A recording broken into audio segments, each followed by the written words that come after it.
मालेगाव तालुक्यातील माळमाथा परिसरात ढगफुटी सदृश पावसाने अक्षरशः हाहाकार माजवला आहे. कांदा, कपाशी, मका पिकांचं मोठ्या प्रमाणावर नुकसान झालेलं असून शेतकरी हताश झाले आहेत. शनिवारी दुपारी कंधाने, झोडके, चिखल, ओहळ, साजवा, शेंदुर्णी, नाळी आणि पादळदे या गावांमध्ये मुसळधार पावसाने अक्षरशः धुमाकूळ घातलाय. विशेषतः शेंदुर्णी नाळी परिसरात झालेल्या पावसामुळे शेतकरी उद्ध्वस्त झाले आहेत. साजवाळ येथे ठगुबाई जगताप यांच्या गट क्रमांक 197-2 मधील म्हैस विजेच्या कडकडाटात जागीच ठार झाले.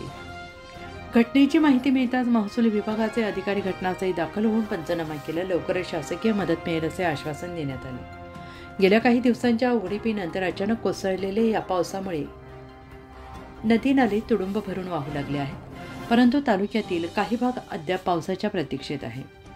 उत्तर महाराष्ट्र न्यूज नेटवर्कसाठी मच्छिंद्र साळुंखे, निफाड.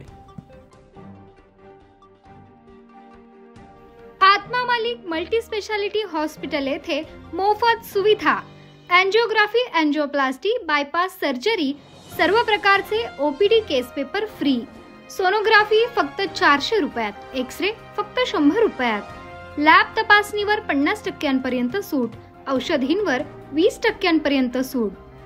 अधिक माहितीसाठी संपर्क 90 90 91 91 96 तसेच 7304 75 56 55. आमचा पत्ता Atma Malik multi speciality hospital, Kokamthan, Shirdi Kopargaon road, Samruddhi Mahamarg circle जवळ, कोपरगाव.